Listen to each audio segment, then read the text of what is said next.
தமிழகத்தில் அடுத்த சுற்று கனமழை பொறுத்தவரை தயாராகி கொண்டிருக்கிறது. எந்தெந்த மாவட்டங்களில் அடுத்த சுற்று கனமழைக்கான வாய்ப்பு இருக்கு, எந்தெந்த மாவட்டத்தில் கடுமையான கனமழை பொழியும், இரவு நேரங்களில் மழை வருவதற்கான வாய்ப்புகள் ஏதேனும் இனி வரும் நாட்களில் இருக்குமா என்பதான தகவலை குறித்து மிக தெளிவாக நம்ம சேனல்ல ஒவ்வொரு நாளும் காலை நேர வானிலை அறிக்கையில நம்ம தெரியப்படுத்தி கொண்டிருக்கிறோம். அதனால மறக்காம தேதிகள் குறித்து கொள்ளுங்க. அதே மாதிரி எந்தெந்த மாவட்டங்கள்ல இன்றைக்கு மழை வர வாய்ப்புகள் இருக்கு அப்படிங்கிறதையும் உங்களுக்கு நம்ம சொல்லி கொண்டிருக்கிறோம். லைக் பண்ணுங்க, மறக்காம சப்ஸ்கிரைப் பண்ணி தொடர்ந்து சப்போர்ட் பண்ணுங்க. நண்பர்கள் உறவினர்கள் தெரியப்படுத்த ஷேர் பண்ணுங்க. தமிழகத்தில் மீண்டும் பரவலாக பல்வேறு மாவட்டங்களில் மழையினுடைய தீவிரம் பொறுத்தவரை கண்டிப்பாக அதிகரிக்கக்கூடும். ஒரு சில மாவட்டங்களில் லேசானது முதல் மிதமான மழை வரை நிச்சயமாக பதிவாகக்கூடும். அதாவது நமக்கு மழையே பெய்யாம அல்லது மழையே இல்லாமங்கிறது இல்லை, ஓரளவு மிதமான மழையாவது பகுதியாக ஒரு சில மாவட்டங்களில் பதிவாக வாய்ப்பு. இன்று இரவு மற்றும் நள்ளிரவு நேரங்களில் குறிப்பாக வட தமிழக கடலோரங்களில் ஆங்காங்கே சில இடங்களில் லேசானது முதல் மிதமான மழை எதிர்பார்க்கலாம். சென்னை முதல் கடலூர் வரை இருக்கக்கூடிய மாவட்டத்தில் எல்லா இடத்துலையும் மழை பெய்யலைனா கூட ஓரளவு லேசான மற்றும் மிதமான மழை பொழிவுகள்லாம் பதிவாகும். அதனால அடுத்த மழை தேதிகள் எந்த நாளில் தமிழ்நாடு முழுவதும் இருக்கக்கூடிய எல்லா மாவட்டங்களிலும் மழை கிடைக்கும் அப்படிங்கிறது தான் பலருடைய கேள்விகளாக இருந்தது. கண்டிப்பாக அதை நம்ம பார்த்துடலாம். நீங்கள் ஒன்று பண்ணுங்கள், மறக்காமல் லைக் பண்ணுங்கள், சப்ஸ்கிரைப் பண்ணி தொடர்ந்து சப்போர்ட் பண்ணுங்கள். நண்பர்கள் உறவினர்கள் தெரியப்படுத்த ஷேர் பண்ணுங்கள், அவங்களும் பார்த்து பயன்பெறட்டும். தமிழகத்தில் மீண்டும் பரவலாக பல்வேறு மாவட்டங்களிலும் மிதமான மழை வாய்ப்புகள் சற்று அதிகரிக்கக்கூடும். பகலில் வெயில் இருந்தாலும் இரவு நேரங்களில் மிதமான மழை ஆங்காங்கே தொடர்ந்து நீடிக்கத்தான் போகிறது. இன்றைய மழை வாய்ப்பு வட தமிழக கடலோரம் மற்றும் மேற்கு தொடர்ச்சி மலையொட்டிய மாவட்டங்களில் மட்டும் சில இடங்களில் மிதமான மழை பொழிவுகள் எதிர்பார்க்கலாம். ஏற்கனவே சொன்னது போல வட சென்னை, தென் சென்னை, காஞ்சிபுரம், செங்கல்பட்டு, திருவள்ளூரில் ஓரிரு இடங்கள், எல்லா இடங்களிலும் இல்லாமல் சில பகுதிகளில் அதாவது ஒரு 15 நிமிடத்திலிருந்து அரை மணி நேரங்கள் வரைக்கும் மழை பதிவாகி ஓய்வு கொடுத்துரும். நீண்ட நேரம் மழையும் நமக்கு பெய்ய போகிறதும் கிடையாது. ஆகவே பகுதியான மழை பொழிவு சீரான அளவில் மழை பதிவாகி நமக்கு ஓய்வு கொடுக்கும். மேற்கு தொடர்ச்சி மலையொட்டிய மாவட்டங்களில் மட்டும் சில இடங்கள் மலை பகுதிகளில் மட்டும் மிதமான மழை பொழிவுகள் எதிர்பார்க்க முடியும். நீலகிரி மேற்கு பகுதிகள், கோயம்புத்தூர் தெற்கு பகுதிகள், குறிப்பாக உதகமண்டலம், கோத்தகிரி, குன்னூர் மற்றும் அதன் சுற்றுவர பகுதிகளில் மிதமான மழை தொடரும். வால்பாறை, சோலையாறு மற்றும் சின்னகல்லாரிலும் மிதமான மழை தொடரும். தேனி மற்றும் தென்காசியில் வானம் ஓரளவு மேகமூட்டம், லேசானது முதல் மிதமான மழை பகுதியாக அந்த அணை பகுதிகளில் வேணால் சில இடத்துல 1 சென்டிமீட்டரோ இல்லை 2 சென்டிமீட்டரோ மழை பெய்யலாம். கன்னியாகுமரி மாவட்டத்தினுடைய மேற்கு பகுதிகளிலும் அவ்வப்போது விட்டு 1 சென்டிமீட்டர் முதல் 3 சென்டிமீட்டர் மழை வரை விட்டு பதிவாகும். கன்னியாகுமரி மாவட்டத்தினுடைய மேற்கு பகுதிகளில் ஏற்கனவே கடந்த 24 மணி நேரத்திலும் பரவலாக நமக்கு மழை கிடைச்சிருக்கு. இனி வரப்போகிற நாட்களிலும் தொடர்ந்து மேற்கு தொடர்ச்சி மலையொட்டிய மாவட்டங்களில் ஒரு மிதமான மழை பொழிவும், அதே மாதிரி வட தமிழகத்தின் கடலோரத்தில் ஓரிரு இடங்களில் மிதமான மழையும், உள் மாவட்டத்தின் லேசான மழை பொழிவும் எதிர்பார்க்க முடியும். அடுத்த தேதிகள் மறக்காம குறித்து கொள்ளுங்க. எந்த தேதிகளில் நிறைய மாவட்டங்கள் நிறைய பகுதிகளில் மழை வரும் அப்படின்னா, வரப்போகிற செப்டம்பர் 2ஆம் தேதி முதல் 6ஆம் தேதி வரை தமிழகத்தில் பல்வேறு மாவட்டங்களில் ஒவ்வொரு நாளும் விட்டு மழை பகுதியாக தீவிரமாக போகுது. செப்டம்பர் முதல் வாரத்திலேயே நமக்கு கணிசமாக மழை பொழிவுகள் தீவிரமாக ஆரம்பிச்சிடும். ஆகஸ்ட் முடியும் வரை ஏதோ மழை குறைவாக இருக்கிறது மாதிரி தெரிஞ்சாலும் செப்டம்பர் இறுதி நாட்களில் பரவலாக கனமழையும் தொடர்ந்து பதிவாகும். செப்டம்பர் முதல் வாரங்களிலேயே நமக்கு மழை வாய்ப்புகள் தொடங்கிடும். ஆகஸ்ட் இறுதி நாட்கள் வரை மிதமான மழை பொழிவாக எதிர்பார்க்கப்படுது. கனமழையானது செப்டம்பர் 3, 4, 5 மற்றும் 6 தேதிகளில் குறிப்பாக தென் மாவட்டத்தின் சில பகுதிகளில் மிதமான மழையும், வட தமிழகத்தின் கடலோரங்கள் மற்றும் உள் மாவட்டங்களில் ஓரிரு இடங்களில் கனமழைக்கான வாய்ப்பும் எதிர்பார்க்கலாம். டெல்டா மாவட்டங்கள் தயாராகிக்கோங்க.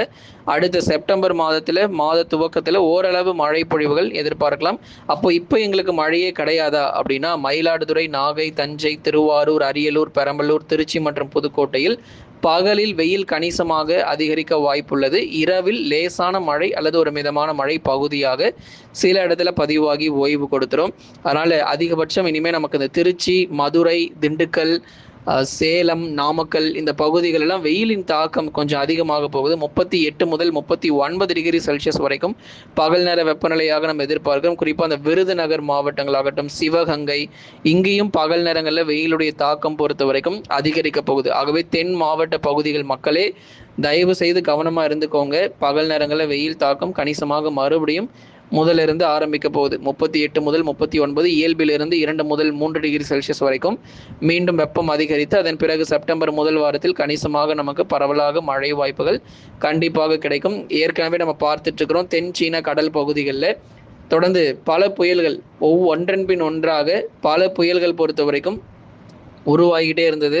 இப்பயும் உருவாகியிருக்கு. தென் சீன கடல் பகுதிகள் தொடர்ந்து அடுத்தடுத்த புயல்கள் பொறுத்த வரைக்கும் அங்கே கரையை கடந்துக்கிட்டு இருக்கு. இந்த சூழ்நிலையில் தமிழகத்திற்கு ஏதேனும் புயல் வாய்ப்புகள் வருமா அப்படின்னு சிலர் கேட்குறீங்க. இப்போதைக்கு புயல் வாய்ப்பு இல்லை. நவம்பர் மற்றும் டிசம்பர் மாதங்களில் புயலுடைய தாக்கம் குறிப்பாக வட தமிழக கடலோரத்திற்கும் தெற்கு ஆந்திராவிற்கும் இடைப்பட்ட பகுதிகளிலும் அதே மாதிரி தென் மாவட்ட பகுதிகளில் காற்றழுத்த தாழ்வு பகுதி முதல் தாழ்வு மண்டலம் வரை தென் மாவட்டங்களில் கரை கடப்பதற்கான சாதகமான சூழ்நிலை இருக்குது. இலங்கையில் வானிலை எப்படி இருக்குன்னு சிலர் கேட்குறீங்க. இலங்கை பகுதிகள் முழுவதுமாகவே வடகிழக்கு பருவமழையில் தண்ணீரில் மிதக்க போகுது. ரெடியாக இருந்துக்கோங்க. இலங்கை பகுதிகளிலும் அதீத மழை வாய்ப்புகள் வடகிழக்கு பருவமழை காலகட்டங்களில் எதிர்பார்க்க முடியும்.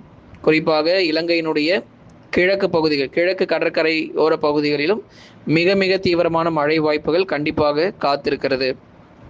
இனி வரும் நாட்கள் பகல் நேரங்களில் வெப்பநிலை பொறுத்தவரை தமிழகத்தில் சற்று தீவிரமடையும். மதுரை முதல் தூத்துக்குடி வரை இருக்கக்கூடிய பகுதிகள் தான் அதிக வெப்பம் பதிவாக வாய்ப்பு. அதே மாதிரி டெல்டாவில் திருச்சி, புதுக்கோட்டை உள்ளிட்ட இடங்களிலும் சற்று வெயிலின் தாக்கம் கணிசமாக அதிகரித்து காணப்படக்கூடும். இரவு நேரங்களில் கடலோர பகுதிகள், அதை ஏற்கனவே சொன்ன மாதிரி கடலோர மற்றும் கடலொட்டிய பகுதிகளில் மட்டும் ஓரிரு இடங்களில் லேசான அல்லது மிதமான மழை வாய்ப்புகள் அவ்வப்போது எதிர்பார்க்கலாம். கடந்த 24 மணி நேரத்தில் பதிவான அதிகபட்ச வெப்பநிலை பொறுத்த வரைக்கும் திருச்சி 38.5 டிகிரி செல்சியஸாக திருச்சிராப்பள்ளி மாவட்டங்களில் வெப்பநிலையானது பதிவாகி இருக்கிறது.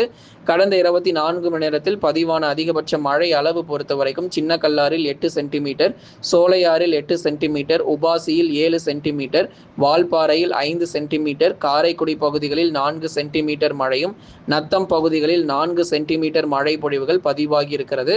சிவகங்கை மாவட்டத்தில் 3 சென்டிமீட்டர் மழை பொழிவு, பெருஞ்சானை அணை பகுதிகளில் 3 சென்டிமீட்டர் மழை பொழிவுகளும் பதிவாயிருக்கு. இப்போ பாருங்க, சின்ன கல்லார், சோலையார், உபாசி, சிங்கோனா, இதெல்லாம் கோயம்புத்தூர் மாவட்டம் தெற்கு பகுதிகள் வால்பாறையில், அதே மாதிரி காரைக்குடி சிவகங்கை மாவட்டத்தில் 4 சென்டிமீட்டர் மழையும், நத்தம் திண்டுக்கல் மாவட்டங்கள்லாம் ஏற்கனவே சொல்லியிருந்தோம் மழை வரும்னா. அதே மாதிரி நத்தம் பகுதிகளில் 4 சென்டிமீட்டரும், சிவகங்கை குறிப்பாக திருப்பத்தூர்னு ஒரு பகுதி இருக்குது சிவகங்கை மாவட்டத்தில், அங்கே 3 சென்டிமீட்டர் மழை பொழிவு, பெருஞ்சாணி அணை பகுதிகளில் 3 சென்டிமீட்டர் மழை வாய்ப்புகள் தொடர்ந்து பதிவாகி இருக்கிறது. அடுத்ததாக திருவாடனை 2 சென்டிமீட்டர், பெரியாறு பகுதிகளில் 2 சென்டிமீட்டர், தேனி மாவட்டத்தில் 2 அல்லது 3 சென்டிமீட்டர் மழை வரைக்கும் பதிவாகிட்டு இருக்கு. ஊத்து திருநெல்வேலி மாவட்டத்தினுடைய மேற்கு பகுதியில் ஊத்து, 4 முக்கு போன்ற இடங்கள்ல நமக்கு 2 சென்டிமீட்டர் மழை வாய்ப்புகளும், அதே மாதிரி வட்டானம் ராமநாதபுரம் மாவட்டத்தில் 2 சென்டிமீட்டர் மழை பொழிவு, வட்டானம்ங்கிற பகுதியில் 2 சென்டிமீட்டர் மழை வாய்ப்புகள் பதிவாகி இருக்கிறது. கெலவரப்பள்ளி அணை பகுதிகளில் 1 சென்டிமீட்டர் மழை வாய்ப்புகளும், கருப்பா நதி அணை பகுதிகளில் தலா 1 சென்டிமீட்டர் மழை பொழிவுகளும் பதிவாயிருக்கு. எல்லாமே அந்த அணை பகுதிகளில் மிதமானதிலிருந்து கனமழையும் ஆங்காங்கே பதிவாயிட்டு இருக்கு. நண்பர்களே, தொடர்ந்து நீங்க ஒவ்வொரு நாளும் வானிலை அறிக்கை கேட்டு நீங்க பயன்பெறுங்க. லைக் பண்ணுங்க, சப்ஸ்கிரைப் பண்ணி தொடர்ந்து சப்போர்ட் பண்ணுங்க. இனி அடுத்து வரும் நாட்களிலும் மழை வாய்ப்புகள் தொடர்ந்து எதிர்பார்க்கலாம்.